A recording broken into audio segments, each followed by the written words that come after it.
Thanks again for joining us today for the Business After Window live QA session. Just remember, during these sessions, you can submit your questions on Twitter by tweeting @BizAfterWindows with hashtag #TheNewCloud. Up next, we'll be talking to Bennet Bayer, who spoke on defining the largest cloud opportunity, the personal workspace and Cloud 2.0. Bennet Bayer serves as Chief Marketing Officer, CMO, and VP of Strategy for the Consumer Managed Services and Carrier Cloud Computing Groups for Huawei. He is recognized as one of the 250 most influential cloud executives in the world by MSP Mentor and provides nearly 30 years of domain experience or expertise in mobile, telecom, cloud, and related software technology. Thank you for joining us today, Bennet. How are you doing? Pleasure to be here. Wonderful. So why don't you go ahead, give us a quick recap sort of on your presentation, and then we'll go ahead and kick it off with a few questions. Well, thank you. I tried to start with kind of a basic, and because you don't know where everybody is at, but a basic foundation of cloud. And I thought what really was relevant is where technology is going across the data center in terms of orchestration, automation of all the IT processes and the resource grid, and then going down into how you make money, because cloud is really more about economics than it is about technology. And the two biggest opportunities, I think, by far will be community clouds and personal cloud. Now, you know, community cloud, last year I did a $4 billion project, basically from speaking at a IPTV event. One of our guys took ill and they asked me at the last minute to go.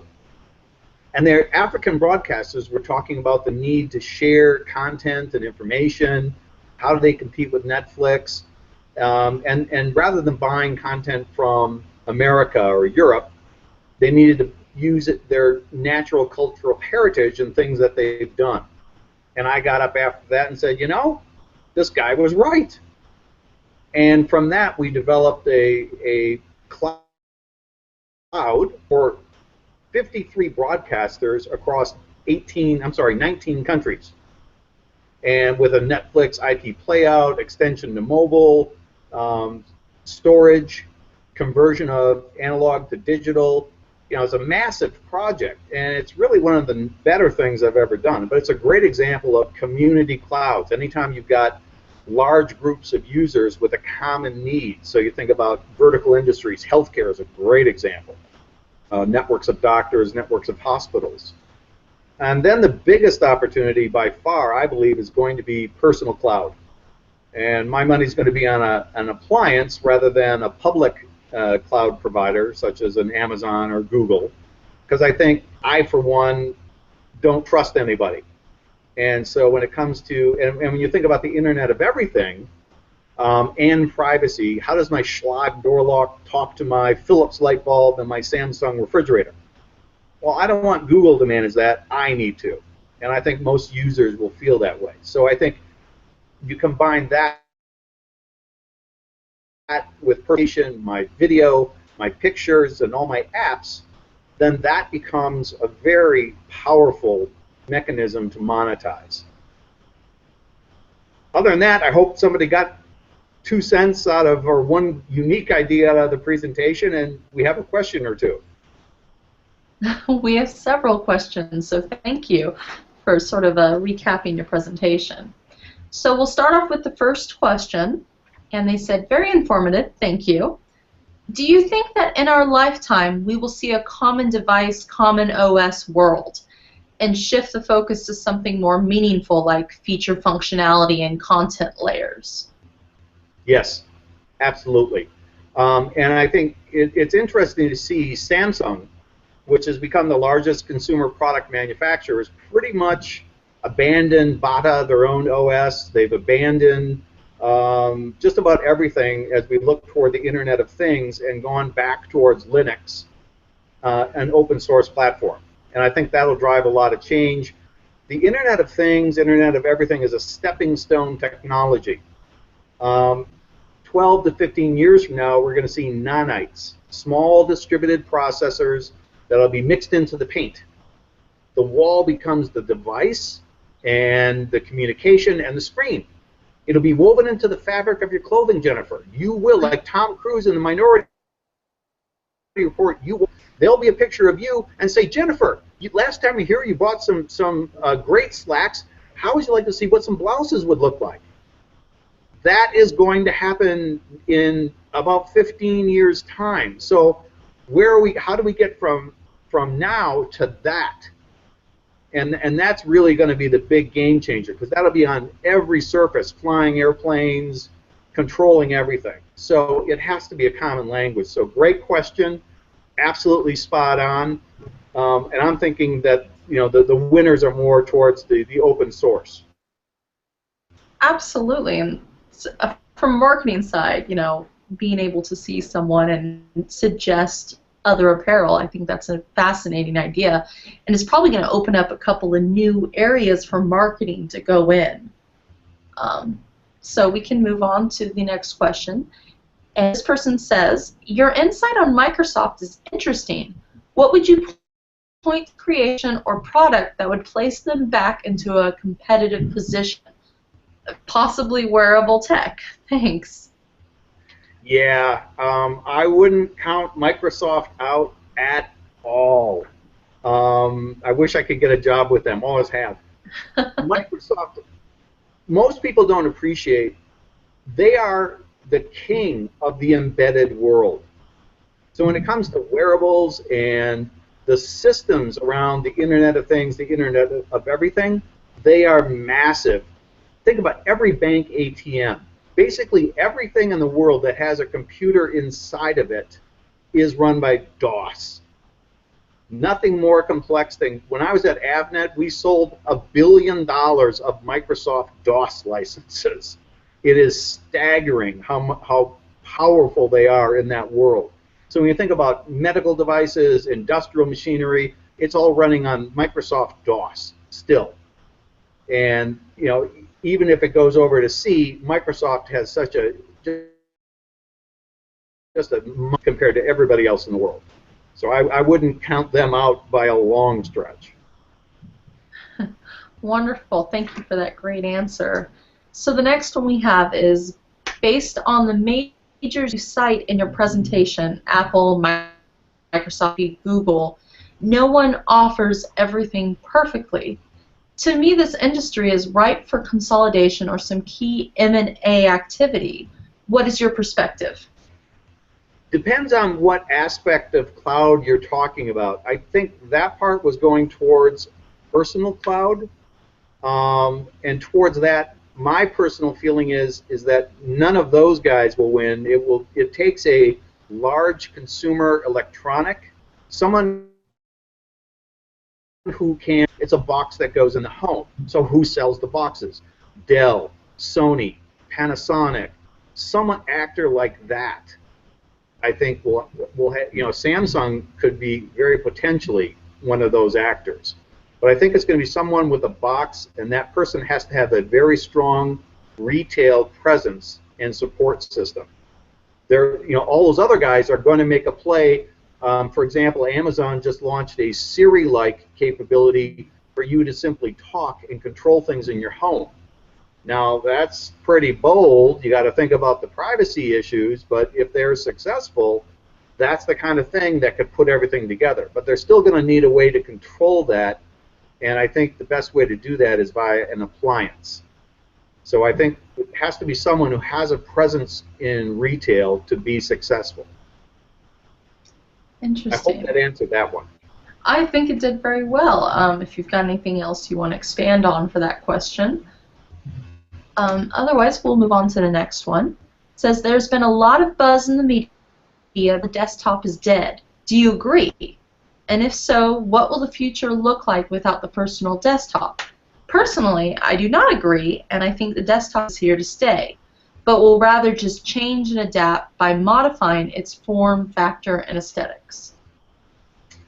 I could not agree more with the person with that question. At Huawei, we've got, just internally, we have 150,000 virtual desktop users. And I think that We're already seeing a huge impact especially in Africa and in parts of the Pacific, particularly Indonesia and India. So you're looking at a mobile device that is in a smartphone in the $35 US range. Virtual desktop on that device now used for school, which they're doing quite a bit in Africa, for content, I think that's the form factor that we're looking at, either a tablet, a phablet, or a smartphone, but virtual desktops. So the desktop's going to be around for a long, long, long time, until you get nanites and everything is virtual, but then the wall behind you becomes the desktop, so desktop still is with us. Okay, interesting. So, I mean, you're kind of talking about desktop as this device that's evolving. Even though we now have our cell phones and everything, could you argue that that's now our desktop in some ways as well? Yes, correct. And toward that end, that device, the smartphone, the Apple 6 or whatever, I don't own an Apple, but that is actually a dinosaur. In the lab, my favorite is the scroll phone. You've got something the size of a fountain pen, and you pull out a screen like you do a window shade. It's as large as you pull out. There's a larger one that's about 13 inches, and you just pull it out, and that's your screen, and you touch. And the other one is you wear a wristband, and it projects an image, and that's your screen or your desktop, and they use haptic technology. You press the button, you're just pressing the air, but people think and feel a button being depressed, which is known as haptic technology. And that's going to be coming to mainstream market in 2-3 years' time. So the form factors, are especially on mobile devices, are going to evolve rapidly. Fascinating. That's some very interesting technology that's coming our way. So we'll go on to the next question. You've already mentioned you think that open source is kind of the leader of the future right now. How do you see open source impacting technology leading forward? What do you think is going to be on there? Well, I think the big trick will be open source and how do you migrate to it. 86% of cloud is still private cloud. Hewlett-Packard, IBM, EMC, Cisco, Huawei, and so how do you, if you're a large hospital or a large retailer, you've invested a lot of money in these systems. You're going to throw them away. So if you have Oracle Exadata in telecom, every one of my customers has Oracle. They are not going to throw it away. But maybe I can expand it without them buying more Oracle licenses. I can use Hadoop, which has an Oracle emulation plugin, and therefore I can use Hadoop to make their system larger, to make it run faster, to give them a way to combine with other capabilities. I think that over the 10 years is going to be where a lot of cloud is. So it's going to be in that hybrid mode, and you're going to have a lot of systems integration opportunities. Interesting. Excellent. Okay, so next question. Can you give us some perspective on the problem of patent trolls? This seems to be a stifling innovation. Do you agree? Absolutely. It'll be that's one of the 5 tech. There was a guy that posted on LinkedIn, I wish I could remember where he wrote it originally, but with the change control in the Senate and the House of Representatives, that is a part of legislation that had been has stagnated, not gone anywhere over the last 5 years. My hope would be that there would be some very active legislation in the next 2 years that would see some changes in that, making it much harder for the trolls to exist. I hope so. Inshallah. So one more question. The charge when it comes to securing data within the millions of chips and devices that will be going into just about every aspect of industry, and not to mention our personal lives with smart cars, smart homes, refrigerators, and toasters. Sorry, you blinked. What was the final part of the question? I know it's security. Oh yeah, no, they were just asking. They'll be going into every. It's kind of securing data within the millions of chips and devices that will be going into just about every aspect of industry, and not to mention our personal lives with smart cars, smart homes, refrigerators, and toasters. Okay. First off, I know enough about security to know that it's really complex, and I don't know very much. And every guy who I really is good will tell you, if anybody says they know everything about security, run away. I do believe in what's known as a depth of defense concept, starting from the information, and then the chipset, and then all the connections and the network, to then how you access the network, and then you get into governance and compliance. You need these multiple layers of defense. And then who's watching the watchers? And just to look up depth of defense, and you see lots of different things. I helped IBM define that concept a few years ago when I was with Avnet. Personally, I think the biggest impact will be RF-based, radio frequency-based readers on the device that will read your blood. So something like Zigbee that has maybe a 12-inch to a 30-inch radius, so it's very proximity-based, but your blood is 100,000 times more unique than the retina. So if you think about this on a mobile phone, you can be pretty darn sure that that user is who the user is supposed to be. And I think so that kind of RF-based biometric will be coming, I believe, in the next 2 years on just about every device, and that will help a lot. I don't know if the toaster will need one, but I think that will become the pervasive technology. And we talked a little bit previously in another session, mainly about biometrics affecting security, and it's interesting to hear you bring it up again as well. But going off of that, you know, we can go back, and I was wondering if you would kind of expand a little bit on your community personal clouds idea that you mentioned in your presentation. Well, I think the concept of privacy and protection of data, and you know, Japan has already passed legislation. Canada, you know, you look at the way marketers look at it, and I think what it does in cloud is it changes the business model. Again, cloud is about economics, not about technology, really. And in personal cloud, how do you control it? How do you make things? So, for example, big data. I talk to carriers and operators all the time. That's my job, sell them stuff. And they say, okay, we can get all this information. Great, I can sell it to the advertising guy. I'm like, no, don't do that. What do you do? How do I make money? I say, okay, you're going to collect all this information. We're going to know everything about Jennifer's life. Why don't we keep it safe and we give it back to Jennifer? It's your data. We're going to keep it for you.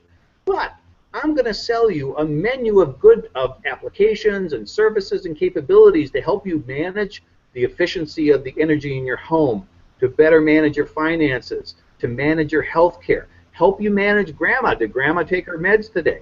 That's how you monetize. And so it becomes opt-in and permission-based marketing rather than this, you know, most marketers have an idea that it's kind of like banner advertising days. You know, they want to get all this information. You're passing that can of soup on the supermarket shelf, and they want to blast an ad to your mobile phone. That doesn't work very well.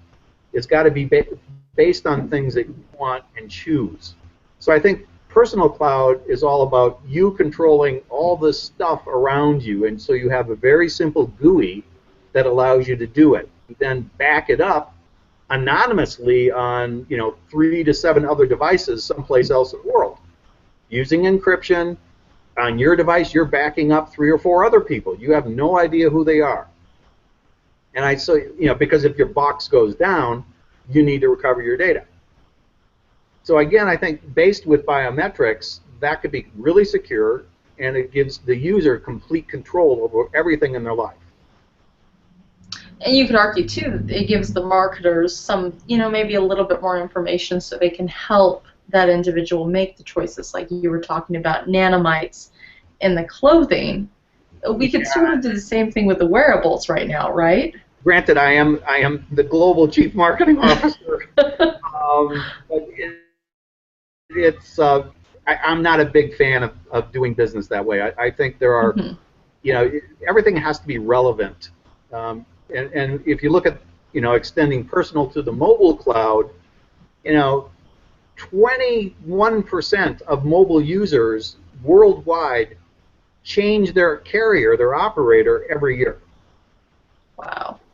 It's massive. So, especially when you talk about mobile devices as becoming the desktop of choice, man, people get pissed off. They will switch in a heartbeat.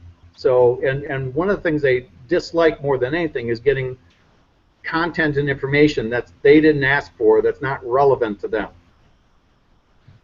Great answer. Thank you for that.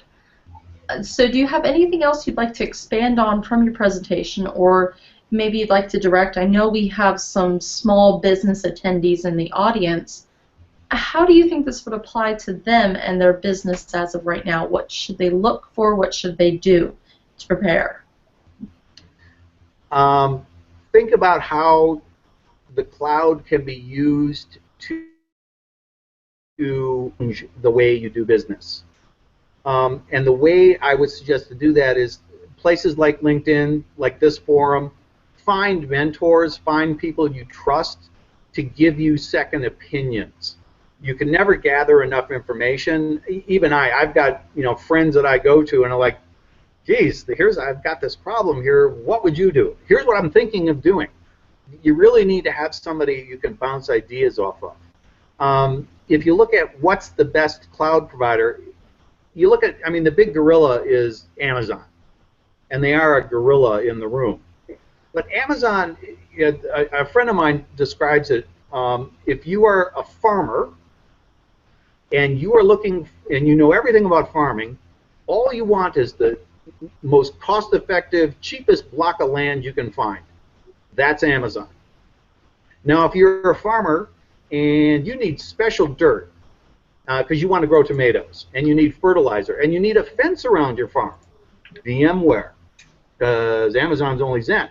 Well, that's Rackspace. Okay, Jennifer, let's suppose you and I inherited the farm from Dad. We have no idea what a tractor is or fertilizer or anything. We need help. Well, that's about all the other cloud providers out there. So what is your niche? What is your expertise? Go to the place and the guy that can help you solve what your problems are now, and then look at where it will go down the road. It's kind of like take a step back and look at the big picture and what is your goals and what are you trying to accomplish. That is a great question or answer, and I think we just got another question through our Twitter. What is the next big device after Windows? Ooh, device or software? Sounds like device, but Windows is an OS, so let's go software. I think Linux as a software, virtual desktop as a device. Cloud. The software is the new hardware. And at the start of my presentation, I thought I went kind of overboard. I talked about everything on the service provider resource grid is becoming a virtual machine. Every IT resource is broken down into a virtual machine command. Everything on the other side, every business process, is becoming a command. And you're going to put them together. So I want a multi-protocol layer switching. I want my security. I want to use software-defined network. And on the other side, I'm going to grab some supply chain management. I want to do a video call, and I want to conference in mobile devices. Do it, send it out, and then at the end of it, you throw it away. And the reason is economics, because the operator and carrier, they buy 110% of what we need. That's not the future. The future is they're going to buy 60%. They're going to get the rest from you and me. Compute cycles, storage, bandwidth, and we're going to swap it at the end of every month, much like energy credits. So the economics are in cloud, because of cloud and automation and orchestration are going to change everything. So that software is the new hardware, and developers rule, I think, is what's next. A rather long-winded answer, but I think that's what's next. But it was a great answer, and I think we have time for one more question. So how much do you believe consumers are going to embrace IoT, Internet of Things, before they begin to think about privacy? The frightening $64 million question. I hope sooner rather than later. However, 10% of the population is easily suggestible. So I think you're going to find Internet of Things working with a mobile app, and people will think that's really, really cool. Like the Schlag door lock, and using my mobile phone when I'm a block away, that will unlock my door and might turn on the light and open the garage door. Really cool until somebody, you got guys on social media posting it, hey, I'm taking a trip to Cleveland. And what do you know? The bad guys come in and steal their big screen. So when somebody gets hacked, that's going to be in the news, and everybody's going to freak out and panic. Unfortunately, I can all too easily see that. But I think it's going to be, Internet of Things are single points. So you're going to have that with them. You've already got it in, it's not Makita, one of the hand drills and power saws. It's all controlled by mobile apps now through the Internet of Things. That kind of thing, but that could very easily be hacked. And so I think people will, they'll run to it until something bad happens, and then there's going to be this huge outcry, and, oh, the government should know better, and doom and gloom. Yeah, unfortunately, but that was a great answer. Really good question. It was a good question. So I think that is all the time we have for today. But thank you again for joining us, Bennet, and for your wonderful conversation on kind of community and personal clouds and the workspace and the desktop and everything. Thank you. I'm honored to, stood on my soapbox. You're welcome. So thanks again for joining us today. To catch the next session, please return to businessafterwindows.com, scroll down to the Q&A session schedule, and click the live Q&A button. We'll be back in just a few minutes. Thank you.